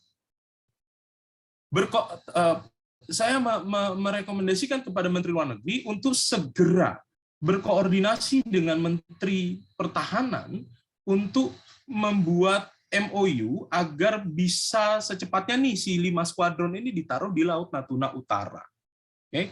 Saya juga merekomendasikan langkah-langkahnya diuraikan. Saya merekomendasikan kepada Menteri Luar Negeri untuk berkoordinasi dengan Singapura, dengan Singapura, pemerintah Singapura dan Malaysia melalui kedutaan besar di masing-masing negara, kedutaan besar Indonesia di masing-masing negara, agar meminimalisir miskomunikasi karena saat kita menaruh 5 skuadron di Laut Natuna Utara, ini akan meningkatkan eskalasi konflik dengan Singapura dan Malaysia. Makanya kita harus minimalisir ini dengan komunikasi yang intens dengan kedua negara tersebut, meluruskan bahwa yang saya maksud ini bukan untuk mengancam Singapura atau Malaysia, tapi untuk mempertahankan kedaulatan kami dari Tiongkok begitu. Nah, ini rigid. Jadi teman-teman bayangkan, buat satu kebijakan yang rigid. Jangan buat kebijakan itu yang contohnya Indonesia untuk menjawab ini, saya merekomendasikan kepada Menteri Luar Negeri untuk berkomunikasi yang intens kepada Tiongkok agar dapat memecahkan masalah ini. Ini nggak solutif, oke? Komunikasi yang intens gitu, kecuali komunikasi yang intensnya itu Anda jabarkan ada hal yang unik lainnya. Okay? Kalau cuma contoh nih, Ade menulis briefing paper, nulisnya rekomendasi kebijakannya adalah merekomendasikan kepada Menlu untuk berkomunikasi dengan Menlu Tiongkok agar dapat mengamankan, agar dapat menurunkan eskalasi. Ini tidak real kebijakan ini, policy brief ini. Kenapa? Karena sudah dilakukan itu berkali-kali. Okay? Jadi teman-teman lakukan riset. Ini tugasnya sedikit, iya, tapi risetnya banyak. Apa sih langkah-langkah yang sudah Indonesia lakukan sebelumnya? Efektif atau enggak? Kalau tidak efektif, coba teman-teman cari jalan lain, cari kebijakan lain yang kira-kira bisa mengakomodir kepentingan Indonesia atau bisa menjawab tantangan tadi yang jadi skenario tadi. Oke? Jangan gunakan kebijakan yang sudah pernah diambil oleh Indonesia. Karena biasanya kalau let's say itu udah gagal, ya buat apa Anda sodorkan lagi ke saya? Kan gitu logikanya. Jadi buatlah kebijakan yang real, yang benar-benar aplikatif. kebijakannya, contoh si Ade merekomendasikan kepada Menteri Luar Negeri bahwa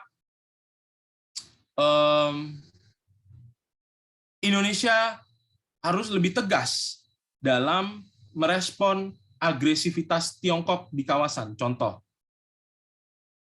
dengan cara apa? Nah, lebih tegas saja tidak cukup. Oke, tapi teman-teman harus lebih real. Dengan cara apa? Dengan cara mengusir duta besar Tiongkok dari Indonesia. Nah, kalau memang se-ekstrim itu. Oke. Tapi ini sekali lagi harus dilihat ya, teman-teman nggak bisa membuat kebijakan yang konyol. Kalau mengusir duta besar itu kebijakan yang konyol menurut saya. Kenapa? Karena ya yang ada kita yang kalah begitu ya. Itu konyol, kebijakan konyol lah begitu. Jadi teman-teman just pretend yourself as an academician.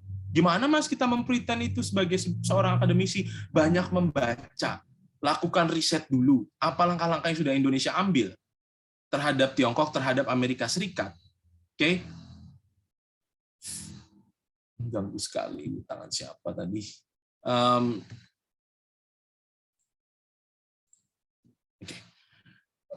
Teman-teman harus real, lihat apa masalahnya. Apa yang teman-teman bisa rekomendasikan, itu harus rigid. Oke? Jangan konyol, jangan sesuka-suka udelnya. Baca dulu riset-riset orang, apa yang sudah Indonesia lakukan. Oke? Oke, ada pertanyaan dulu untuk briefing paper. Bapak. Yes. Saya mau nanya, kalau misalnya satu buku aja nggak apa masalah, Pak? Referensinya satu buku aja. Saran saya, briefing paper ini beda sama esai. Kalau esai itu teman-teman melakukan penelitian begitu, kemudian teman-teman menjawab pertanyaan. Tapi jawabannya itu bisa jadi tidak aplikatif. Kalau briefing paper itu harus aplikatif. Satu bacaan menurut saya tidak cukup. Kenapa? Karena ini makanya teman-teman pretend yourself as akademisi. Okay. Poinnya, sebagai seorang akademisi, teman-teman itu punya background yang luas sekali terkait dengan terkait dengan politik luar negeri Indonesia, terkait dengan HI, itu luas sekali pandangan teman-teman. Oke, jadi agak mustahil kalau hanya membaca satu buku, kemudian bisa memberikan rekomendasi kebijakan yang efektif, sekali lagi ya, yang efektif. Oke, harus banyak baca, agar hasanah teman-teman lebih luas. Inilah kenapa saya minta teman-teman sebagai seorang akademisi. Karena ilmu pengetahuan yang teman-teman kuasai itu lebih banyak daripada expert atau profesional begitu, daripada seorang diplomat. Oke. Kenapa saya butuh dari akademisi? Karena teman-teman ceritanya lebih pintar daripada diplomat-diplomat itu. Paham ya? Oke. Di dalam briefing paper, ya, ada lagi? Temanya tadi bebas saja kan, Mas. Intinya tentang kesehatan, misalnya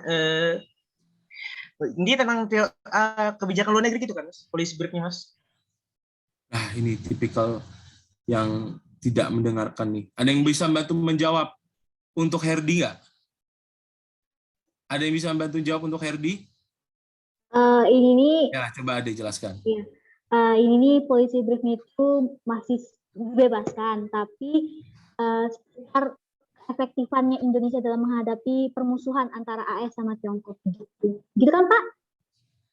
Nggak bebas itu sebenarnya ya. Ada skenario yang sudah saya tetapkan. Oke. Ini nggak. Ini lagi, Mas. Ini nggak bebas. Ya. Rivalitas nih, Mas. Rivalitas sekarang kan lagi COVID-19 nih, Mas. Rivalitas vaksinasinya berarti bisa kan, Mas, memasukkan itu datanya seperti itu, Mas. Contoh gitu, APD segala macam kan kita tahu di dua rivalitas Amerika Serikat dan Cina ini rebutan mencari muka lah dalam kasus COVID-19 ini. Bisakah seperti itu? Okay. Jadi, pokoknya intinya skenarionya adalah ini ada rivalitas AS Tiongkok. Okay. Teman-teman harus mengambil langkah. Langkah yang teman-teman ambil itu boleh apa saja. Boleh apa saja. Teman-teman, Anda dibebaskan untuk merekomendasikan kebijakan. Bebas. Apa saja bebas. Karena Anda bukan satu-satunya akademisi yang memberikan rekomendasi. Ini saya Menteri Luar Negerinya nih. Jadi setidaknya ada 86 rekomendasi yang masuk ke saya. Dan akan saya baca. Kenapa briefing paper itu normalnya 1 lembar saja, atau 2 lembar maksimal? Karena briefing paper itu akan dibaca oleh Menteri langsung. Oke.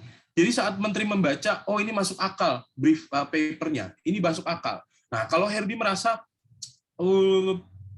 mau ngambil dari kebijakan pandemi begitu, terkait dengan pandemi, silakan saja, asalkan logis dan merespon skenario yang saya kasih.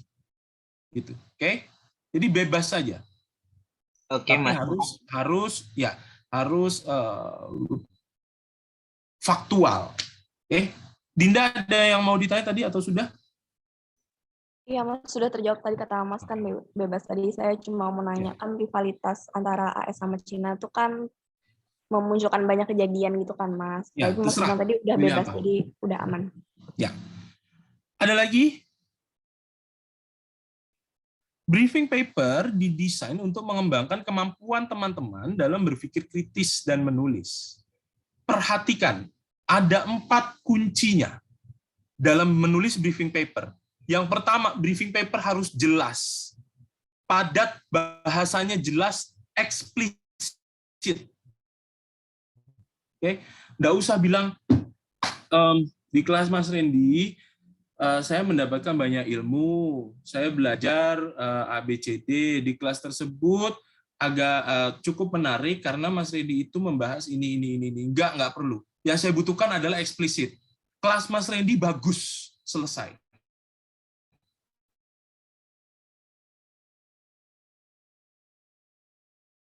Oke, kenapa briefing? Karena memang nanti dibaca dan cuma 2 lembar, maksimal 2 lembar.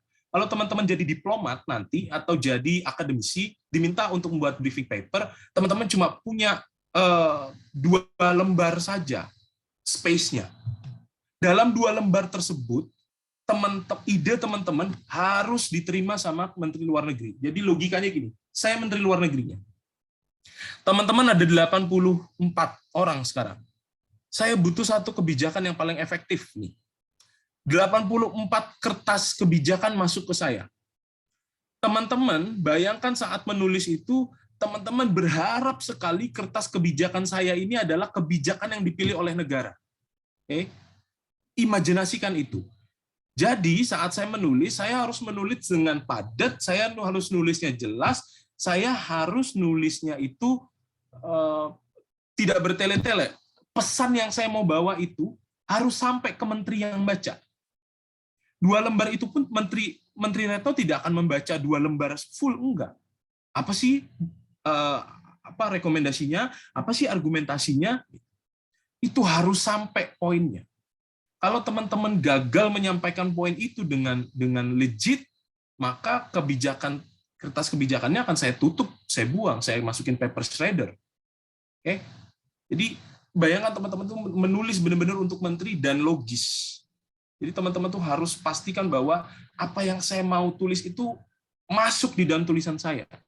Harus eksplisit, jangan muter-muter, jangan mengulang-ulang, harus jelas. Harus koheren, yang kedua koheren. Tulisannya harus terstruktur, rasional, berbasis data, berurutan, logikanya. Oke? Komprehensif, meliputi poin-poin yang penting. Kira-kira apa saja yang penting yang teman-teman mau masukkan. Memberikan gambaran umum juga. Yang latar belakang tadi harus jelas gambaran umumnya apa. Harus kuat, harus solid bahasanya. Bersifat meyakinkan atau persuasif. Ini teman-teman ini sedang menulis kepada menteri. Betapa bangganya Anda kalau briefing paper Anda yang dipilih untuk menjadi kebijakan negara Indonesia. Makanya teman-teman tuh harus persuasif menulisnya. Harus meyakinkan betul, teman-teman tuh nulis paper, tapi dengan nada yang, benar Bu Menteri, ini lagi gini, Bu, coba pakai rekomendasi saya. Tapi dengan bahasa yang akademis, yang persuasif tadi. Ada pertanyaan?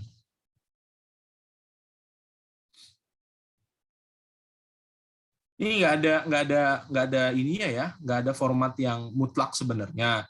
Cuma kurang lebih inilah ya. Teman-teman bisa explore, googling saja policy brief itu seperti apa contohnya. Ada pertanyaan?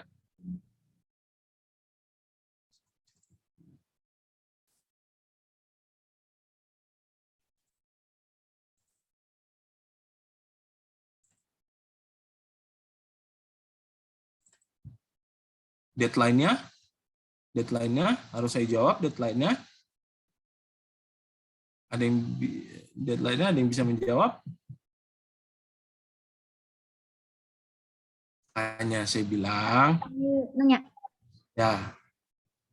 Semisal nih kita buat policy brief terus itu kayak kita nganut dari negara lain gitu, tapi kayak cuman apa ya, kayak istilahnya tuh kita jadikan referensi gitu. Nah, policy brief itu buat diterapkan ke Indonesia itu tuh apakah diperbolehkan atau gimana? Gimana maksudnya, Adi? Kalau misalnya nih kita menganut gitu dari policy briefnya negara lain gitu kan, kayak kita jadikan referensi buat Indonesia, apakah nanti bisa apa enggak gitu kan, itu diperbolehkan kah? Atau cuman berapa persen gitu kita ngambil? Oh, boleh aja, tapi kan case-nya pasti berbeda dengan Indonesia, jadi Ade tetap harus menjelaskan itu dalam perspektif Indonesia. Boleh saja. Kalau Ade merasa kebijakan dari negara lain itu efektif, ya boleh saja.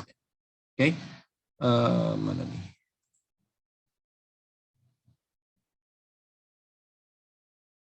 Ini contoh, ini sebentar, terkait dengan deadline. Udah tahu deadline-nya kapan?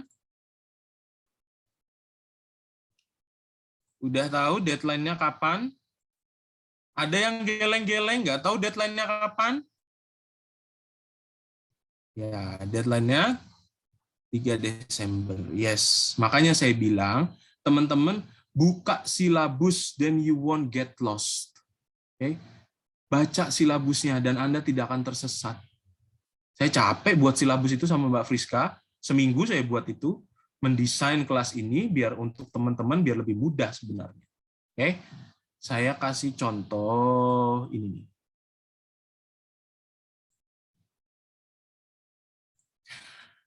Ini contoh, ini tugas saya dulu ya.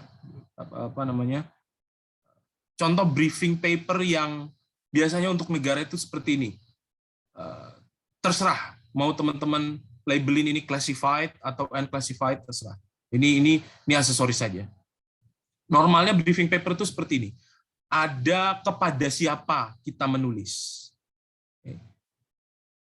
Briefing paper, judul briefing papernya. Ini untuk membantu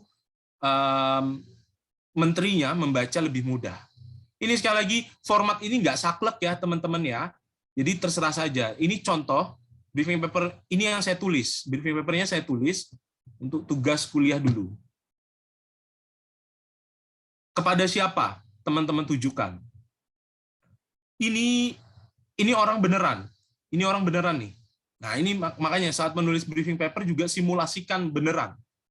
Boleh saja Anda menulis contoh nih Dinda Puspita Professor of International Relations di Universitas Indonesia gitu. Boleh saja, nggak apa-apa. Tapi posisikan diri Anda itu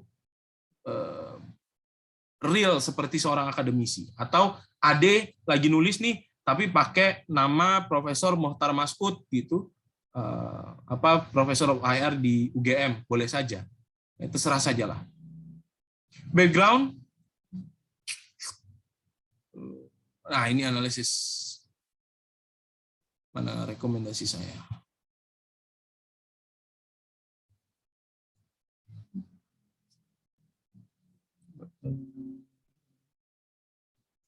Sini judulnya.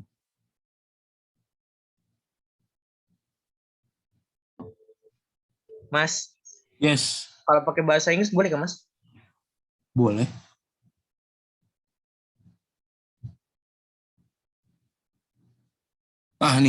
Ini briefing saya nih. Idenya di sini nih. Should announces the government. Jadi di halaman di sejak awal tuh di background kalau bisa udah state apa rekomendasinya. Saya merekomendasi ini rekomendasinya legit ya. Should announce the government position to this report. Jadi ceritanya ini untuk kelas korupsi. Ada Global Corruption Barometer. Nah, ada survei namanya Global Corruption Barometer yang dibuat oleh Transparency International. Si Transparency International ini ternyata menurut saya surveinya dia tidak valid. Okay? Karena beberapa alasan. Kemudian nanti saya jabarkan. Saya tulis di sini bahwa karena survei itu tidak valid, maka Government of Indonesia harus mengannounce the government position to this report, clarifying how this report is made and why this report should not be taken into account. Jadi saya merasa bahwa survei ini tidak boleh dianggap serius. Policy brief itu yang sepele seperti ini, teman-teman merasa ini kan sepele aja. Iya, policy brief itu yang kecil-kecil seperti ini, tapi harus jelas argumentasinya. Saya di policy brief ini cuma mau nulis bahwa pemerintah Indonesia tidak boleh menganggap survei dari Transparansi Internasional itu sebagai sebuah survei yang valid. Itu yang saya mau sampaikan. Alasannya apa? Alasannya di bawah. Karena survei ini collects experiences from people where the country surveyed about their perception. Ini berdasarkan persepsi, bukan berdasarkan fakta. Nah, ini nanti policy brief yang teman-teman buat itu harus legit. Legit itu harus praktikal, harus aplikatif, harus eksplisit, jelas bahasanya. Oke? Ada pertanyaan?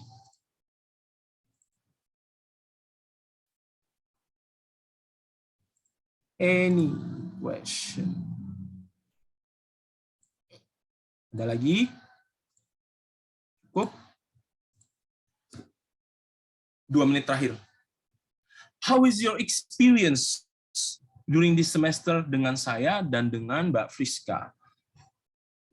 Boleh 2 orang, 1 orang, 2 orang, 3 orang share your experience ke saya, biar saya bisa. This is feedback for us. Saya boleh nggak ngomong? Ya. Oke, Yes, menurut saya sama Mas sama Bu Friska ini belajarnya asik gitu ya. Materinya mudah. Pertama menurut saya sendiri, materinya mudah dipahamin. Terus yang kedua, nggak di kuliah itu nggak terlalu tegang sih Mas, kayak dosen-dosennya, terutama dosen-dosennya agak tua. Mungkin Masnya juga masih muda. Apa dosen yang tua? Ada lah Mas. Dan sama Mas ini selama kuliah nggak tegang gitu, lebih fresh gitu. Dan saya juga menemu pelajaran teknik baru gitu, Mas, nggak terlalu monoton atau membosankan Mas sama Bu Kak Friska. Itu sih Mas experience. Semoga semester depan ya bisa ketemu sama Mas lagi di mata kuliah yang lain. Dan sama dosen lain juga ngomong hal yang sama. Mas ya. Lebih tetap asik gitu Mas. Oke, makasih. Mulia.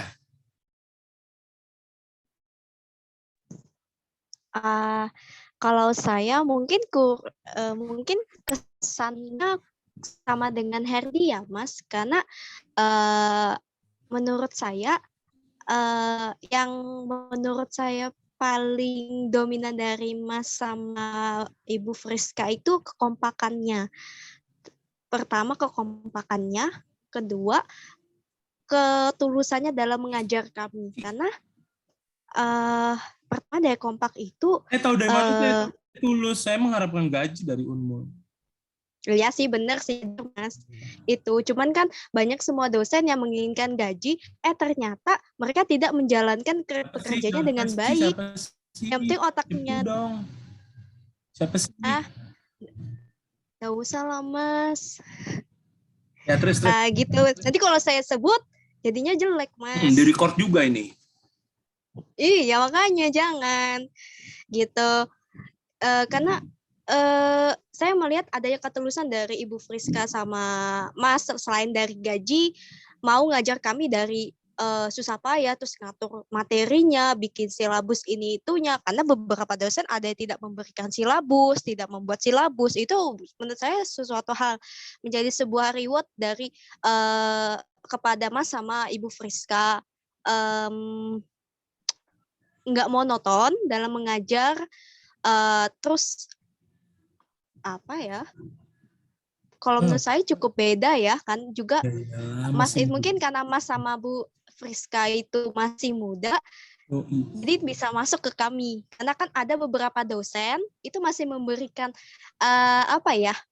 ada gerbang di antara mahasiswa dengan dosennya. Nah, tapi kalau sama Mas sama Bu Friska nggak berusaha untuk seperti ya kita teman, kita ya mungkin Masnya itu lebih duluan belajar, makanya lebih tahu. Nah, makanya kita bisa jadi teman gitu. Itu aja sih, Mas. Terima kasih. Anyway, ya makasih Mulia. Teman-teman ya, saya kasih tahu ya, silabus itu adalah hak teman-teman. Kewajiban dosen untuk membuat silabus dan hak teman-teman sebagai mahasiswa untuk mendapatkan silabus. Teman-teman sebenarnya kalau berani loh ya, ini saya nggak maksa, kalau berani boleh kok minta silabus sama dosen-dosennya itu. Jadi kalau contoh nih, kelas saya datang nggak bawa silabus, terus teman-teman bingung, ini ngapain nanti kelas ini materinya apa? Jangan sampai materi itu cuma ada di satu slide doang. Ini materinya pekan ini, pekan 1, 2, 3, 4, sampai 14 kita belajar ini, udah selesai. Tapi tugas-tugasnya nggak jelas. Ada tugas-tugas yang datang di tengah-tengah gitu. Ya mungkin sama saya juga ada sih tugas yang datang di tengah-tengah begitu. Cuma maksudnya saya meminimalisir itu dari awal. Saya set up goals-nya dari awal. Nah, teman-teman itu sebenarnya punya hak untuk meminta kepada dosen tersebut, Pak, Bu, Bapak, Ibu ada silabusnya nggak ya? Karena kami, biar kami juga mengecek itu. Itu saran saya, kalau kalian berani. Saran saya yang kedua, udah ada silabusnya, mbok ya dibaca. Oke, jangan diangguri. Itu hak Anda. Tapi saya buatnya dengan susah, Pak. Iya. Oke, jadi silabusnya kalau ada difahami karena semua informasi, terutama di kelas saya, itu semua informasi pasti saya masukkan di silabus, termasuk email yang harus Anda gunakan untuk berkomunikasi sama saya. Banyak dari teman-teman yang menggunakan email Gmail saya nggak tahu dapat dari mana, tidak pernah saya gubris karena saya nggak mau membalas dari email Gmail. Teman-teman silahkan berkomunikasi via email visip. Oke. Next, Ade. Halo. Ya. Mungkin biar sehati, Ade kurang lebih sih kayak Herdi sama Mulia. Cuman di sini kayaknya Ade lebih ke spesifiknya sih. Ya jujur-jujuran lah mungkin Kak. Tapi ini mewakili juga sih.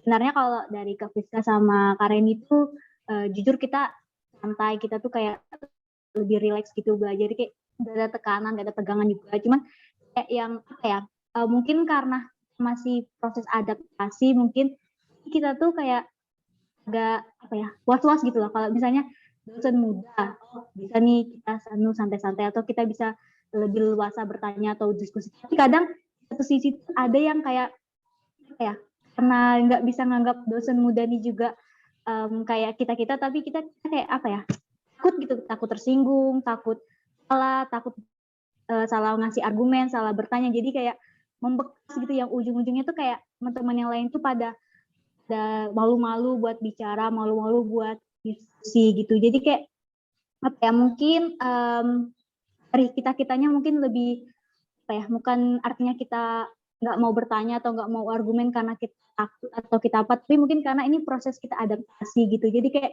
meluruskan aja sih, takutnya Kak Randy sama Kak Friska tuh kayak berpikir kayak kita nih nggak suka kelasnya atau kita nih sebenarnya gimana, tapi sebenarnya tuh itu proses kita adaptasi gitu, supaya kita kayak kelasnya Kak Randy ini begini, kelasnya Kak Friska ini gini, kayak ada satu hal yang spesifik, jadi kayak kita tuh lebih luasa masuk kelas gitu sih dari Adi.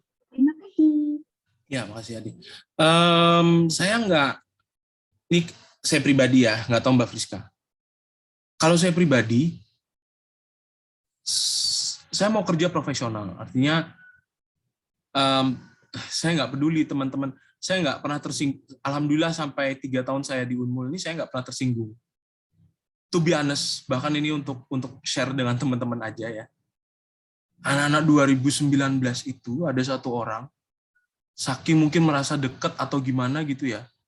Pas saya lewat itu manggilnya, woi gitu, cewek. Woi. Saya nggak noleh dong, karena dipanggil woi, bukan saya dong, nama saya kan Randy ya. woi, saya nggak noleh, terus dipanggil, maaf sekali lagi ya kalau ada yang, ya ini untuk saya at least, woi gendut, digituin. Badan saya gede sih gitu ya, woi gendut gitu. Saya noleh, tapi saya merasa, oh ya sudah, anak itu tidak beradab, tapi itu tidak sama sekali mengurangi proses penilaian saya kepada anak itu. Untungnya anak ini bego, jadi nggak 2 kelas saya gagalkan. Emang karena nggak ngumpul tugas, bukan karena saya sensi ya, enggak, tapi karena nggak ngumpul tugas, sama tugasnya itu aneh lah pokoknya. Saya ingat banget di 2 kelas lagi dia gagal gitu ya. Ini blessing in disguise juga ya. Jadi saya mampus tuh makan tuh gitu. Tapi to be honest, saya tetap menilai dia dengan proportionate. Ya itu penilaian saya di kelas kan terkait dengan performa Anda belajar. Jadi kalau tersinggung saya pribadi ya, nggak tahu Mbak Friska sekali lagi. Kalau saya pribadi, saya nggak tersinggung dengan teman-teman di kelas, bahkan di luar kelas. Kalaupun tersinggung, itu urusan saya sama Anda, urusan saya sama Ade menyinggung gitu ya, urusan saya sama Ade aja. Tapi tidak berkaitan dengan proses saya menilai Ade di kelas. Ya, jadi tidak ada hubungannya kalau teman-teman takut tersinggung. Kalau di saya pribadi nggak usah. Karena saya pengen teman-teman itu catch up dengan gagasan teman-teman yang lainnya. Saat diskusi kita itu memunculkan banyak gagasan baru. Oke? Terlepas dari saya tersinggung nggak, saya masa bodoh. Sekalipun saya tersinggung, ya saya pasti tersinggung dong, dipanggil begitu, saya pribadi tersinggung. Tapi at least saya sudah bisa mengkontrol diri saya, itu personal issue saya dengan si anak ini. Okay? Tapi saat saya di kelas, itu urusan saya, pertanggungjawaban saya kepada institusi dan kepada Tuhan, bahwa saya harus berlaku adil. Jadi kalau saya pribadi nggak ini. Nih baju saya nih. Seru kan? Saya padahal udah prepare untuk ngajar di kelas nih dengan kaos-kaos seru saya. Dinda. Ya Mas, kalau saya sih sama kayak yang lain. Pokoknya beda lah kelas ini dari kelas mata kuliah lain, dan ya sejauh ini saya selalu bersemangat sih nunggu buat kelas ini, walaupun ya walaupun secara performa saya juga di kelas ini nggak begitu bagus. Ya kayak gitu sih Mas, kurang lebih. Saya tadi cuma mau nanya, boleh Kak minta itu polisi bribe itu buat contoh. Coba nanti saya upload di Google Classroom ya. Oke Mas. Thank you. Oke. Sip. Ada yang lain? Kira-kira semester depan Mas sudah open atau belum ya Mas? Offline sih kayaknya. Semester depan. Meninggalkan istri baru. Saya kan mau ketemu Mas secara langsung. Ada lagi yang lain? Oke, ada yang mau share experience-nya. Oke, teman-teman, saya ngupload di kelas EPI ya, bukan di kelas ini. Ada survei yang teman-teman bisa isi. Itu nggak compulsory, tapi saya harap teman-teman berkenan untuk mengisi. Kenapa di kelas EPI saya masukin? Nggak enak kalau di kelas ini kan ada Mbak Friska nih, sedangkan itu penilaian untuk saya pribadi, bukan untuk Mbak Friska. Itu penilaian untuk saya pribadi. Jadi teman-teman silakan saja isi surveinya dengan jujur. Itu nggak pakai nama, nggak pakai email. Cuma saya nanya kelas apa, mata kuliah apa, dan kelas A atau kelas B. Itu membantu saya untuk memetakan kesalahan saya ada di mana. Feedback teman-teman itu akan berguna untuk saya di kelas tahun depan, biar saya bisa memperbaiki apa yang kurang. Gitu ya, kurang lebih begitu. Oke? Ada lagi yang lain? Tadi saya cek masih dikunci ya Mas surveinya. Surveinya nggak bisa diakses. Serina. Maceci.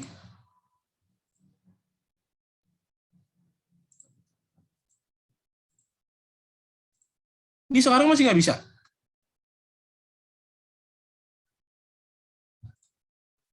Ntar Mas, saya coba Mas. Kayaknya nggak saya kunci sih. Accepting response kok. Bisa nggak? Dibuka teman saya tulisannya, Anda perlu izin, formulir hanya dilihat oleh pengguna dalam organisasi pemilik formulir, Mas. Oke, Sama Mas. Ya, sebentar. Itu gara-gara saya pakai email Unmul kayaknya. Sebentar. Respons.